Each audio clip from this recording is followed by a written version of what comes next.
Welcome back, agents. You are tuned in to the Division Dispatch. I'm absolutely thrilled you're here today because we are dropping a massive tactical briefing on the Year 8 Season 2 PTS intel. Season 2, Into the Dark, is literally shaping up to be the biggest overhaul we've seen in years, and we've got the full explainer right here. So to stay ahead of the meta and be fully prepared for deployment, go ahead and hit that like button, subscribe to the channel, and let's get into it. But hey, real quick, before we crack open this PTS data, I just got to celebrate a massive milestone with you guys. We just hit 136 subscribers on the channel. Now, I know it sounds like a really specific number, but to me, that's 136 dedicated agents who trust this channel to break down the complexities of our favorite games. So, a huge thank you to this amazing community for your support and your shared passion. All right, let's get right into the meat of this briefing. Okay, let's dive into this. Here's our mission briefing so you know exactly what theaters of operation we're covering today. First, the Dark Zone Revolution. Second, the Phase 1 PvP Overhaul. Third, new gear and exotics. Fourth, seasonal mechanics. And finally, quality of life. Starting us off, Section 1, the Dark Zone Revolution. So if you've been feeling like the Dark Zone has been, well, kind of stagnant lately, get ready for the biggest shakeup since launch. The devs are completely restructuring the experience with 3 new rotating rule sets that'll cycle weekly across the East, South, and West maps. First up, the highly requested PvE Dark Zone. No rogue agents here, just up to 12 players coexisting and fighting against AI that actually scales up in difficulty with the player count. Next is the normalized Dark Zone. No SHD levels, no expertise, just pure raw gear versus gear. And because the lethality is so high here, you get a massive 200% bonus to DZ credits. Finally, we've got the standard Dark Zone, keeping the classic rules we know and love, with SHD and expertise fully active. Now, you might be wondering, if the PvE Dark Zone has no rogues, isn't it just a walk in the park?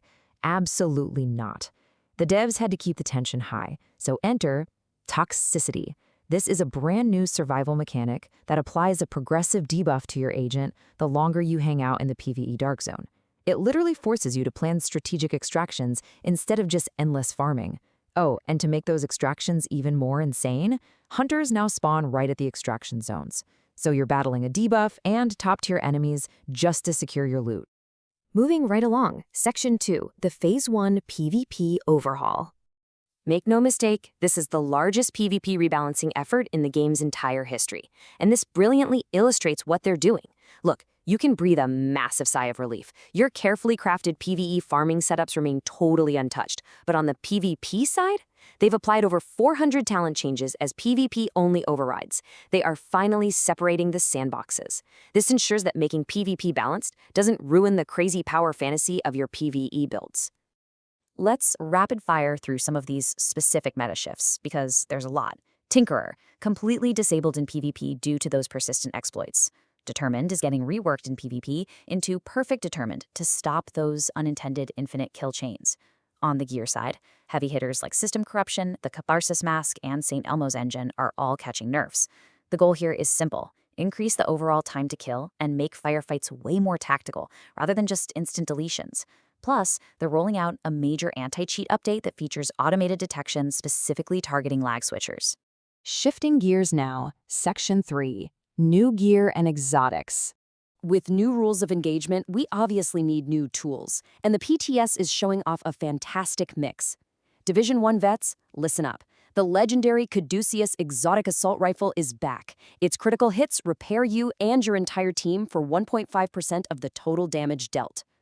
We're also getting the Nurse's knee pads, an exotic granting a massive 40% hazard protection to you and allies within 10 meters. For the support players out there, the new Ortiz Refissictory gear set is a dream, giving a ridiculous 60% boost to repair skills.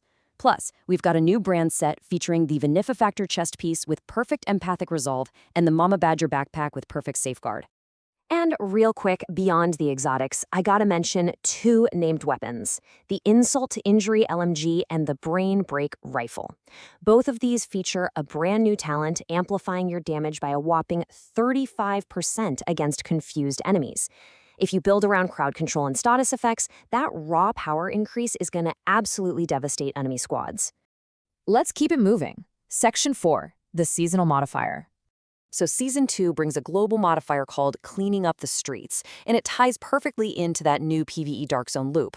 Let's move to and see how this builds out. Step 1, get into the PvE Dark Zone and collect sample canisters from hyenas. Step 2, carrying those canisters actually triggers surge effects, giving you extra power while actively reducing that nasty toxicity debuff we talked about earlier. Step 3, successfully extract and donate those canisters at the base of operations. Doing this increases your sample size and unlocks permanent seasonal buffs for your mag size, fire rate, weapon range, handling, and armor damage. It's just a beautifully designed risk-reward cycle. Winding down now, Section 5. Crucial quality of life. Now, these logistical updates might not be quite as flashy as a new exotic, but they are exactly what the daily players have been scrimming for, starting off with a massive community win right here. The devs actually listened to us on this one. Escalation tokens will not reset at the end of the season. You can finally stockpile your hard-earned tokens without panicking when the season timer runs out. Such a huge relief. We're getting a bunch of other escalation tweaks too. Crucially, if you host a session, you're actually going to receive higher rewards than your guests now, finally compensating you properly for the risk. Loot crates are also returning to escalation missions to reward the explorers, plus prototype recalibration and optimization are confirmed to be on the way sometime between Season 2 and 3, and prototype drops are officially returning to daily missions and world caches. Okay, let's address the elephant in the room so we can manage expectations clearly. Crossplay. The devs have confirmed it is actively in development. However, it will not be arriving in Season 2. There are just some significant technical hurdles they need to clear first, specifically around clan access across different platforms and getting those opt-in and opt-out settings dialed in perfectly. No release date confirmed yet, but they are working on it, so hang tight. Wow, so Season 2 Into the Dark is clearly going to shake up every single corner of the game, from the high-stakes Dark Zone all the way down to the intricate details of our loadouts. But I want to pass the tactical baton over to you. Which part of Season 2 has you the most hyped? Are you eager to dive into the PvE Dark Zone, can't wait to test out the returning Caduceus, or are you thrilled about that massive 400-talent PvP overhaul? Drop your thoughts in the comments down below. Thanks so much for joining me for this Division Dispatcher Explainer.